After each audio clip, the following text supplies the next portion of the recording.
Hi guys, இன்னைக்கு நம்ம ஒரு கொரியன் ஜெயில் ட்ராமா தான் பார்க்க போவோம். ட்ராமாவோட நேம் என்ன அப்படின்னா ஃப்ரெண்ட்லி ரிவால்ரி. ஓப்பனிங் சீனில் நம்ம ஹீரோயினை தான் காமிக்கிறாங்க. இவன் இதை ஸ்கூல் டூருக்கு வந்துருப்பா போல இருக்கு. வெளில ட்ரிப் மாதிரி கூட்டு வந்துருக்காங்க. அடம்புடிச்சு போட்டு வந்து இப்போ இந்த பிள்ளை மட்டும் கலர் ட்ரெஸ்ல இருந்தது தெரியாமல் இவளை விட்டுட்டு போயிட்டாங்க. அப்படியே தொலைஞ்சு போயிட்டா. அப்படியே ஒரு ஆசிரமத்தில் தங்கிட்டு அப்படியே அவள் ஸ்கூலும் கொஞ்சம் படிச்சுட்டு இருக்கா. பெரிய ஃபெசிலிட்டிஸ்லாம் கிடையாது, பட் ஏதோ ஒரு ஸ்கூல் அப்படின்ற மாதிரி படிச்சிருக்கா. ஆனால் கொஞ்சம் நல்லா படிக்கிற பொண்ணு தான். ஆனால் என்னதான் நல்லா படித்தாலுமே இங்கே கொஞ்சம் கொஞ்சம் ரிச்சான பிள்ளைங்களாம் இருக்குங்கள்ல, அதுங்களாம் வந்து கொஞ்சம் ஓவராக இவளை போட்டு புல்லி பண்ணிக்கிட்டே இருக்குங்க. கையில் வச்சிருக்க இந்த மில்க் பாக்கெட்லாம் வந்து அவள் மேலேயே கொட்டி விட்டுட்டு அவள் ரொம்ப டார்ச்சர் பண்ணிகிட்டு இருக்குங்க.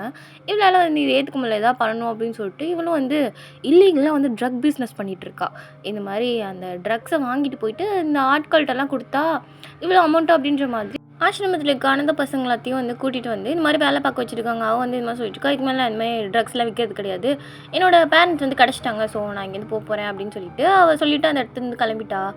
இப்போ அன்றைக்கி நைட் வந்து அவள் தங்கியிருக்க இடத்துல வந்து இந்த காஃபி டீ எல்லாம் கொடுப்பாங்க போலக்கு. அந்த மாதிரி கொடுத்துட்டு இருக்கும்போது இவளுக்கு வந்து அந்த டைமில் ஒரு கையில் ஒரு டேப்லெட் வச்சுருந்துருப்பா. அது ஒரு ட்ரக்கு மாதிரி. அதை போட்டால் வந்து நல்லா மெமரி பவர் ஆகும் அப்படின்ற மாதிரி தெரியும்.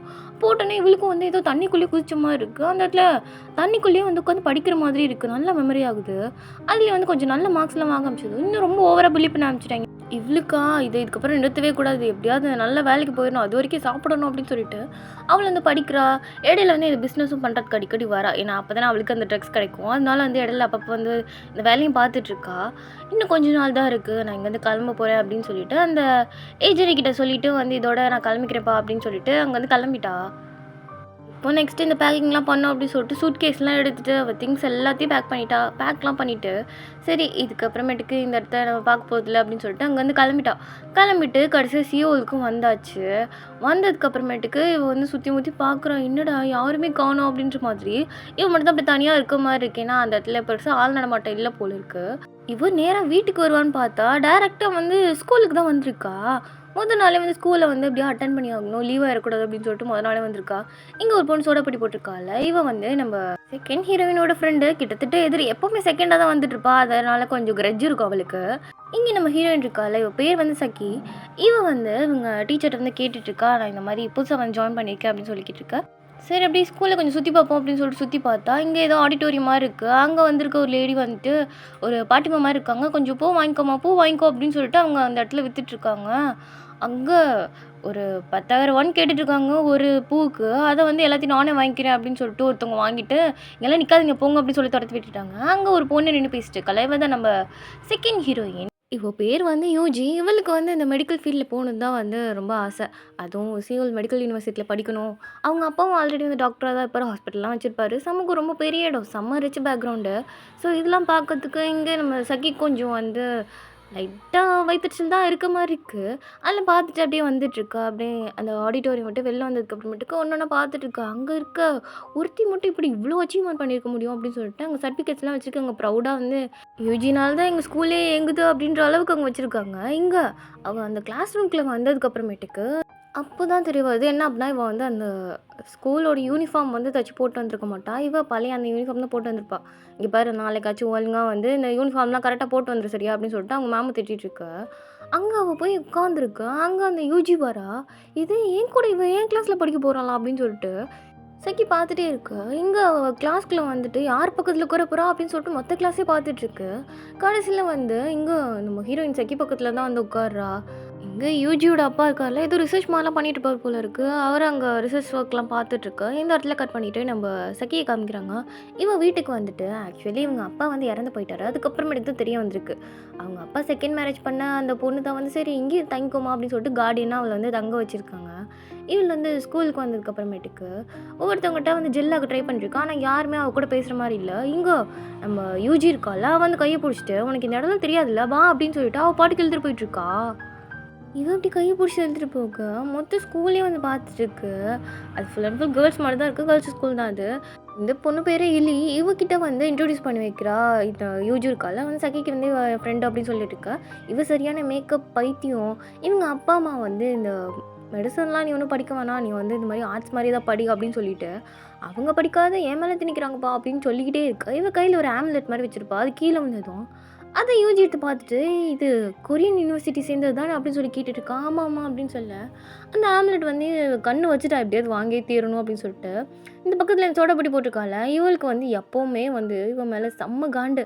அதாவது நம்ம யூஜிய பார்த்து செம்ம காண்டு. எல்லாத்துலயும் செகண்டா தான் வர மாரி இருக்கு அப்படின்னு சொல்லிட்டு, நெறைய ஃப்ளாஷ்பேக்லாம் இருக்கு. இங்க நம்ம சக்கி இருக்கால்ல, அவ வந்து கிளாஸ் ரூம்குள்ள வந்தா. அங்க ஒருத்தி அப்படியே பேய் புடிச்ச மாரி உட்காந்துருக்கா. இதே நேரம் இந்த யூஜி இருக்கால்ல, இவ வந்து ஏதோ ரிசர்ச் மாரிலாம் பண்ணிட்டு இருக்கா போல இருக்கு. அவ பாட்டுக்கு மருந்தெல்லாம் கலந்து, அப்படி இப்படி பண்ணி எப்படியாச்சும் இந்த எலிய சரிப்படுத்திட போறேன் அப்படின்னு சொல்லிட்டு இருக்கா. ஏய் இதெல்லாம் ஒரு வேலையாப்பா? இப்படி மெடிசன் பண்ணிட்டு இருக்க டைம்ல, ஏதாச்சும் ரிசர்ச் ஒர்க் பண்ணிட்டு பேட்டர்ன் ரைட் வாங்கிட்டா, நம்ம எவ்வளவு காசு பார்க்கலாம் அப்படின்னு சொல்லிட்டு, இந்த சூடபட்டிக்காரி வந்து சொல்லிக்கிட்டு இருக்கா.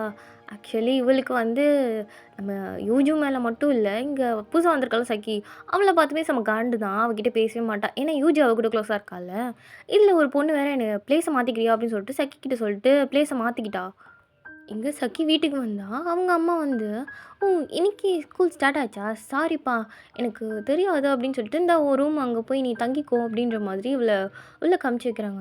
அப்பதான் அந்த ஃப்ளாஷ்பேக் காமிக்கிறாங்க. இவங்க அப்பா வந்து இறந்து போன டைம்ல வந்து அந்த அவரோட அந்த மொபைல் ஃபோன் வந்து இவ எடுத்து வச்சிருந்திருப்பா. ஆக்சுவலி அவங்க அந்த ஃபோன் வந்து ரொம்ப நாளா தேடிட்டு இருப்பாங்க. "இது எவிடன்ஸ் கிடைக்கும், எவிடன்ஸ் கிடைக்கும்" அப்படின்னு சொல்லிட்டு. ஆனா இவகிட்ட அந்த ஃபோன் இருக்கு அப்படின்னு சொல்லிட்டு இவ சொல்லவே மாட்டா. எதுவும் சீக்ரெட்டா வச்சிருப்போம். அப்பா ஏதாவது அந்த சீக்ரெட் வச்சிருப்பாரு அப்படின்னு சொல்லிட்டு இவ நெனச்சிட்டு இருந்திருப்பா. இவள் வந்து அந்த ஃபோன் வச்சு தான் பண்ண முடியுமா அப்படின்னு சொல்லிட்டு மாத்தி மாத்தி பாஸ்வேர்டு அப்பப்போ போட்டு பார்ப்பா. ஆனா எந்த பாஸ்வேர்டும் ஒர்க் அவுட் ஆகாது. இவ ஒரு பழைய யூனிஃபார்ம் ஆர்டர் பண்ணி கம்மி ரேட்டுக்கு வாங்கிட்டு, அத வந்து லாண்ட்ரி போடலான்னு பார்த்துருப்பா. அதுக்குள்ள வந்து என்னமோ கிடக்குற மாரி இருக்கு. என்னடா இது அப்படின்னு சொல்லி பார்த்துட்டு பபிள் கம்லாம் போட்டு வச்சிருக்காய்ங்க. ச்சே! இப்படிலாமா கவர் போட்டு வச்சிருப்பாய்ங்க அப்படின்னு சொல்லிட்டு இவளும் லாண்ட்ரிலாம் போட்டு வந்ததுக்கு அப்புறமேட்டுக்கு தான் தெரியுது. அதில ஏதோ ஸ்மெல் வருது அப்படின்றாளுக. இது ஸ்மெல் அப்படிலாம் இல்லையே! நான் இத வாஷ் பண்ணேனே அப்படின்னு சொல்லிட்டுருக்க. ஒரு வேள ட்ரெஸ்ல இல்லாம உன் மேலேருந்து தான் வருமோ அப்படின்னு சொல்லிட்டு இருக்க. அப்பதான் ஒரு ஃப்ளாஷ்பேக் காமிக்கிறாங்க. என்ன அப்படின்னா, அந்த சக்கி இருக்கால்ல, அவள புல்லி பண்றேன் அப்படின்ற பேர்ல, "உன் மேலேருந்து தாண்டி இந்த கெட்ட நாத்தம் வருது. உன் மேலேருந்து இந்த கெட்ட நாத்தம் வருது" அப்படின்னு சொல்லிட்டு, இவள போட்டு இஷ்டத்துக்கு அடிச்சுட்டு, அப்படியே மொட்டை மாடில தனியா விட்டு போயிருப்பாங்க. கதவ வேற பூட்டியிருப்பாளுக. இவளால கீழயும் வர முடியாது. ரொம்ப ஃபீல் பண்ணியிருந்திருப்பா. இது எல்லாத்தையும் நம்ம யூஜி வந்து பார்த்துட்டு, "என்ன பண்ணிட்டுருக்கீங்க?" அப்படின்னு சொல்லி வந்து பார்க்குறா. "என்ன பண்ணிட்டுருக்க?" அப்படின்னு சொல்லி கேட்க, "இல்ல என் ட்ரெஸ்ல கொஞ்சம் ஸ்மெல் வருது. நான் வந்து கிளீன் பண்ணிட்டுருக்கேன்" அப்படின்னு சொல்லிட்டு இருக்கா.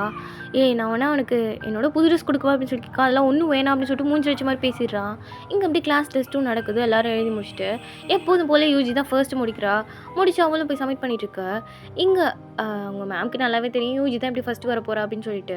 ஏன்னா இங்க கிளாஸ்ல இருக்க எல்லாருக்குமே தெரியும் அவ மட்டும் தான் ஃபர்ஸ்ட் அப்படின்னு சொல்லிட்டு. யாராலயுமே சால்வ் பண்ண முடியல. யூஜி மட்டும் தான் எல்லாமே எழுதியிருக்கா. அதோட ஆன்சர் வந்து 5 அப்படின்னு சொல்லிட்டு இவ ஒண்ணொண்ணா எக்ஸ்ப்ளைன் பண்ணிட்டு இருக்கா. நம்ம சக்கியோட பேப்பர் குடுக்கவே இல்ல. ரொம்ப மொக்கையா எழுதிருக்க. முட்டை மார்க் தான் அப்படின்னு சொல்லிட்டு கேவலமா திட்டிட்டு போயிட்டாங்க. அதே நேரத்துல வந்து மனசு உடைஞ்சு சாப்பிடலாம் அப்படின்னு சொல்லி வந்தா, அங்கேயும் விட மாட்டாளுக போல இருக்கு. எங்க போனாலும் சக்கி புடிச்சு தொரத்திட்டே இருக்காளுக. இங்க இவள வந்து ஒரு மாதிரியா நடத்துறது இவளுக்கும் பிடிக்கவே இல்ல. இதுல ஃபோன் எடுத்து பார்க்குறா. யாரோ இந்த பழைய நோட்ஸ்லாம் வைக்கிறாங்க அப்படின்னு சொல்லி பார்த்துட்டு இருக்கா. அதில பார்த்தா இவங்க இன்னைக்கு எழுதின அந்த கொஸ்டின்ஸ்லாம் இருக்கு. யார்ரா அது அப்படின்னு சொல்லிட்டு இவளும் வந்து ரொம்ப யோசிச்சு பார்க்குறா. ஆனா யாருன்னு இவளுக்கு வந்து கொஞ்சம் கூட ஸ்ட்ரைக் ஆகல. சரி ஓகே அந்த இன்ஸ்டிடியூஷன்லேயே போய் படிச்சிடலாம் நம்ப அப்படின்னு சொல்லிட்டு இவளும் வந்து அந்த இன்ஸ்டிடியூஷனுக்கே வந்திருக்கா. அங்க ஆல்ரெடி அவங்க வந்து இந்த மாரி நேத்து நடத்தின டாபிக்லாம் எடுங்க அப்படின்னு சொல்லி அவங்க பேசிட்டு இருக்க. இதெல்லாம் ஃபோட்டோ வேற புடிச்சு வச்சுக்கிறா. "இத ஏன்டி ஃபோட்டோ புடிச்சு வச்சுக்கிற?" அப்படின்னு சொல்லிட்டு. இங்க பின்னாடி நம்ம யூஜு இருக்கால்ல, அவ நின்னுட்டு இருப்பா போல இருக்கு. "என்னம்மா பண்றீங்க நீ?" அப்படின்னு சொல்லி பார்த்துருக்க. அங்க வந்து யாரோ அத்துமீறி உள்ள நுழைஞ்சுட்டாங்க அப்படின்னு சொல்லி போட்டுருக்காங்க. சரி இந்தா என் கேப் போட்டுட்டு கிளம்பு அப்படின்னு சொல்லிட்டு யூஜு தான் வந்து அவள வந்து காப்பாத்தி விடுறா. இவ வந்து மேல மொட்டை மாடிக்கு போயிட்டு நான் அங்க வெயிட் பண்றேன் அப்படின்னு சொல்லிட்டு அவ பாட்டுக்கு போயிட்டா.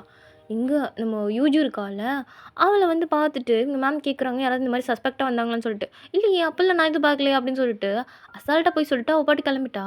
மேல வந்து நம்ம சக்கி பார்த்துட்டு யூஜி வந்து கை பிடிச்சு, "ஏய் நான் தான் பயப்படாத" அப்படின்னு சொல்லிட்டு, இவங்க 2 பேரும் பார்த்துட்டே இருக்கிறதுன்னு எபிசோட் முடியுது.